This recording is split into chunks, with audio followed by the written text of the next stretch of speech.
So I went to here employment agency. The employment agency was in Barnet.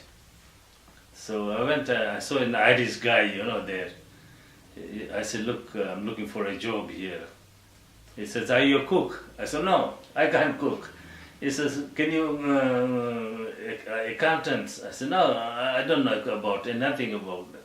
He said, what can you do? I said, look, I'm a freight forwarding man. He says, you come to a wrong office. He says, go to Alfred Marks. He knew. Alfred Marks was the only company used to give employment for the freight forwarding agency, in Aldgate East. I said, look, I'm looking for a job. Mr. Joshi, there is no job at the moment, So he says, don't worry, you come every day in this office. So we went on Monday, no job. Went on Tuesday, no job. Went on Wednesday. Went that week. Went next week, as well. And she was so nice. She used to give us a cup of tea, coffee, biscuits, because we were unemployed. And then Thursday came, I was exhausted. I said, look, Mary, I'm not coming anymore now because I didn't have much money to go any. I said, look, Mary, I'm not coming anymore. That's it. He says, Ramesh, I said, look, I'm really disappointed.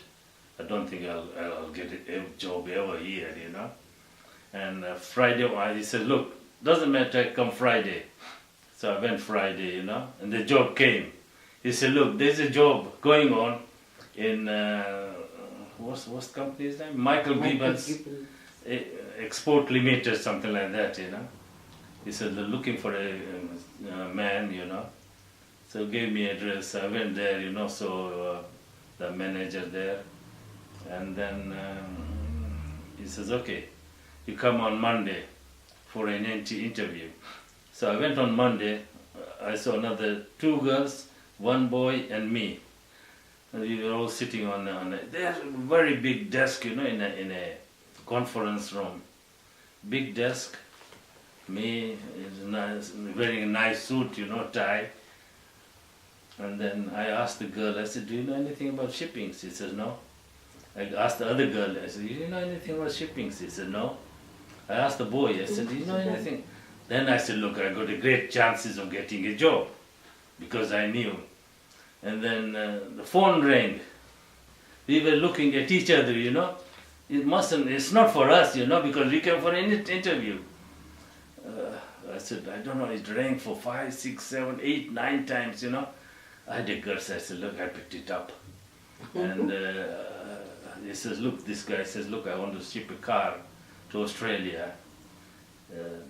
Before interview, he gave us a piece of paper. There was an example, in which we have to solve it. I knew how to solve it, but you need a calculator to solve it. So I turned the page, upside down.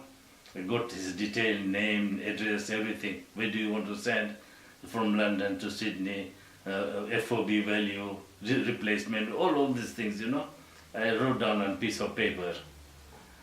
And then guy came and said, have you done? I said, look, I can solve this problem provided you give me a calculator.